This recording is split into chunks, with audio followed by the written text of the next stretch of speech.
तो दास, आज आपको जो अधिकतर रोगी आते हैं, आत्मा दास की रोती है। यहाँ तो रोने का समय नहीं मिलता, एकांत में जाकर मैं देखता हूँ परमात्मा आपके बच्चों का क्या हाल हो गया है।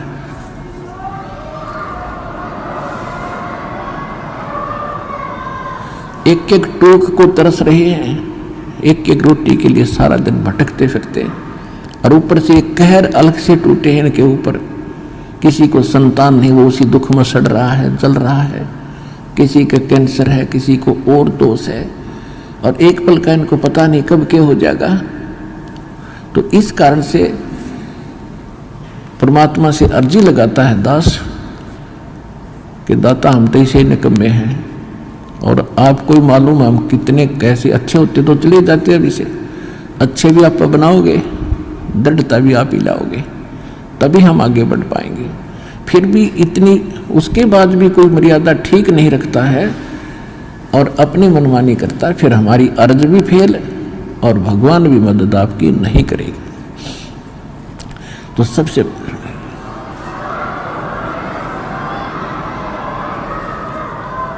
तो कहने का भाव ये है कि जैसे एक भक्त के मतलब अच्छी कितनी इस ज्ञान से कितना फर्क पड़ा। एक भक्त का लड़का कति अपाहिज था और परमात्मा का नाम लिया उसने, वो आता रहा, कुछ राहत मिली उसको। राहत मिली तो वो तब तक 1 2 4 10 12 साल भर वो आया, उसको ज्ञान समझ में आ गया और उस बच्चे को सतनाम तक प्राप्त हो गया, और फिर उसकी मृत्यु होगी। अब उस पिता को कति दुख नहीं था। उसने ये शब्द कहा कि जी आपका बच्चा शरीर छोड़ गया, सतलोक चला गया, वहाँ भी कोई बात ना, यह तो आत्मा परमात्मा की है, और उसने देखना है कि उस अपनी आत्मा को वो कैसे छुड़वाओगा परमात्मा इस काल के जाल से। तो उन्हें बोला जी कति दुख नहीं बने, घनी खुशी हुई एक मेरा बेटा सतनाम लेकर मर गया। और आप तो कहते हो कि प्रथम नाम से मनुष्य जीवन मिलेगा, और उसके तब भक्ति का बीज दृढ़ हो गया। तो देखो कितना हल्का हो गया। पहले वो कहर हो रहा था वो बच्चा, उसके लिए एक ज्ञान से हल्कापन, और फिर समाधान हो गया।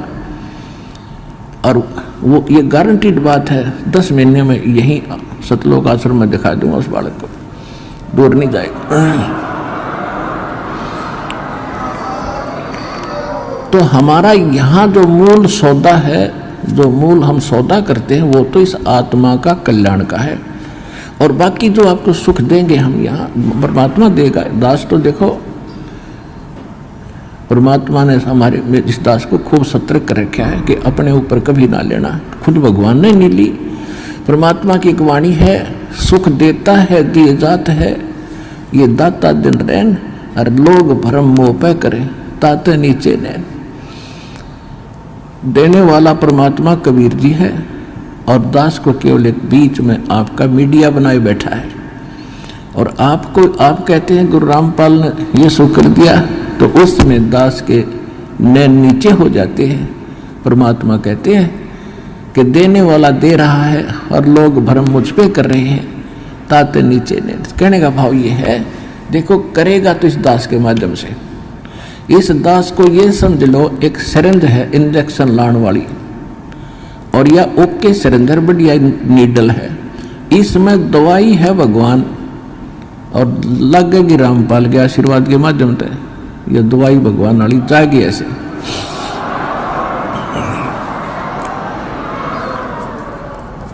तो इस प्रकार आप जी ने पहले तो ज्ञान समझना चाहिए। ज्ञान के ऊपर दास ने जोर दिया है, भगवान का भी आदेश है कि घर घर देखो बोध विचारा, सत्य नाम सब ठोर उचारा। घर घर में ये ज्ञान की चर्चा चलेगी, शुरू होगी।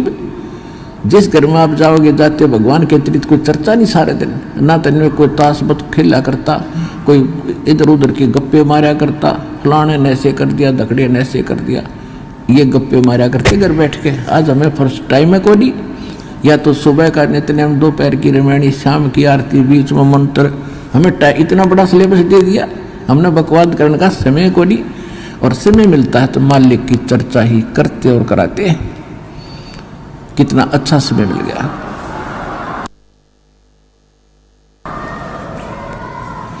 तो कहने का भाव यह है कि पहले इस ज्ञान को समझो और ज्ञान समझ के फिर भक्ति शुरू करो।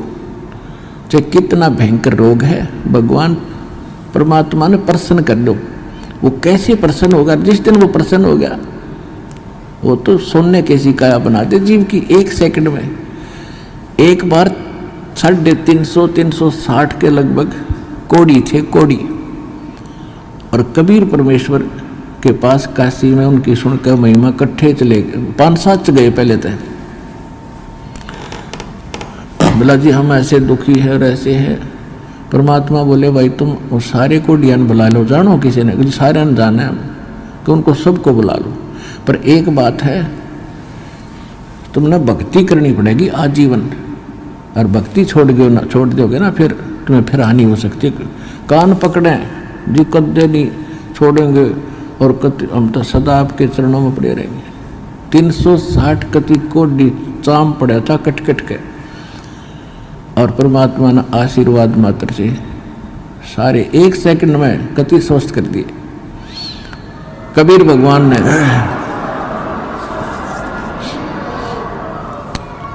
अब वो हो गए स्वस्थ कति। अब जाते उन्हें तक 10-5 दिन तो महीने 2 महीने तो ठीक सी भक्ति करी, फिर हुए बकवाद भागी। कोई कितना किसी कपड़े पहरे अंडर, कोई ब्याह करवा लिया और कि तो कोई फंड कर रहा है, वो भक्ति छोड़ गए। अब परमात्मा ने दास को एक इंस्ट्रक्शन दे रखी है कि परमात्मा करता ऐसे भी सकता है, लेकिन वो करके देख लिया ये बकवादी को ना कब आते। अब उनको सुख भी दे दिया, फिर काल के पाले में जा खड़े हुए। क्या फायदा हुआ? वेस्ट, मालिक की शक्ति खराब गई। लेकिन परमात्मा ने अपनी, वैसे मालिक की पावर तो एंड होता ही नहीं, लेकिन उस समय मालिक ने यह दिखाना था कि भगवान जो काम करा करा वो कबीर जी कर रहे थे। और इससे सिद्ध है कि कबीर इज गॉड। उस प्रमाण के लिए ये भी हमारे लिए सिद्ध होता है कि परमात्मा कबीर जी है। एक बार दास एक गांव में एक भगत के सत्संग करण पाठ करा कर घर घर में जाकर उनके पड़ोस में एक लड़की के, जवान लड़की ब्याह रखी हुआ और शादी हुई थी। दोनों गुर्दे फेल हो गए और उनने छोड़ दी। सारे चेक करा ली, कोई राप नहीं। और खाट में पड़ी सोई आ रही, मुंह पर हाथों पर। हमारे उस भगत ने उनसे कहा कि आप दीक्षा ले लो और यह लड़की, इनके आशीर्वाद नाम लेने से राहत मिलेगी तुम्हें। तो लड़की ने और उसकी माँ ने नाम ले लिया। फिर उनको उस भगत ने सलाह दी कि तुम एक पाठ करा लो घर पे, गुरुजी आते हैं पाठ कर देंगे। हम उनके घर पाठ करने गए तो वह लड़की एक चारपाई पर पड़ी और उठन की हिम्मत नहीं, इन्हों कहती है उठती है नहीं। 6 महीने से खाट पकड़ रखी है। उसको उठा कर भगत और परिवार वाले वहाँ जहाँ दास बैठा था वहाँ ले प्रणाम कराया। मैंने उनसे कहा कि इसको सेवा करवाओ, बर्तन साफ कराओ। भगत गए हुए थे 20-30 जैसे सत्संग जाते थे हम पाठ करा, तो खाना खुना बनाते थे वहाँ, इनका बर्तन साफ कराओ। उनके घर वाले सोचने लगे भाई कैसे बर्तन साफ करेगी। भगत बोले जो कहा है तुम ऐसे करो, इसको बैठाओ पिड्डे पे। वो बैठा दी, 2 घंटे बर्तन साफ करे और अपने आप उठ कर चल पड़ी। अब वो कति स्वस्थ होगी, पूरे परिवार ने नाम ले लिया। और 1 साल के बाद सब छोड़ गए और वो अपने ससुराल चली गई। आज तक जात नहीं बुझी रामपाल की। ऐसे कृतघ्नी भी हम। तो अब परमात्मा ने हमें भी दिखाया है कि इतना जल्दी ना करें, करना तो है लेकिन ये टिक जाएंगे जब सारा ठीक कर देंगे। तो इसलिए परमात्मा ने उनको आशीर्वाद से कोड भी ठीक कर दिया। फिर काल की बकवादों में तो इसे हम पसंद नहीं करते। हम चाहते हैं कि आपके अंदर भक्ति बनी रहे और धीरे धीरे आपका यो रोग ठीक हो, तब तक आप ज्ञान समझ जाओ।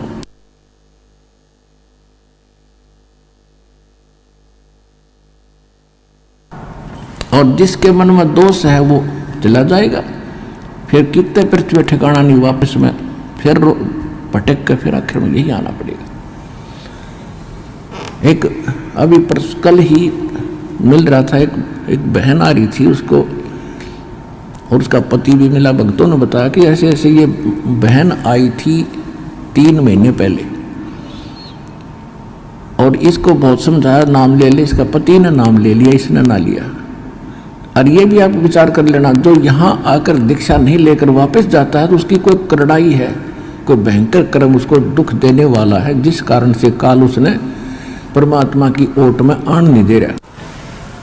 तो 3 महीने पहले वो आई थी बेटी, नाम ना लेके गई, फिर छत पड़ गई उसके ऊपर और रीढ़ की हड्डी टूट गई। अब और सीधी पड़ी है कति हलन की न टहलन की। अब परसों लेकर आ रहे थे, जब बताई माँ बेटी उस समय क्यों ना लिया, तो नहीं वो नाम या बला टल जाती तेरी। नहीं बोले जी गलती बन गई, बता ये। और अब कैसे आ गई तू? अब सब, अब रामपाल सही हो गया और कबीर भी भगवान हो गया, जब दे ही टूट गई। कल के चोर, बता क्या कर लेन का।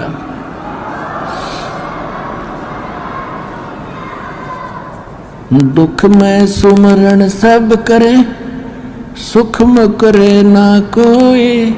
जय सुख में सुमरण करे तो दुख काहे को होवे।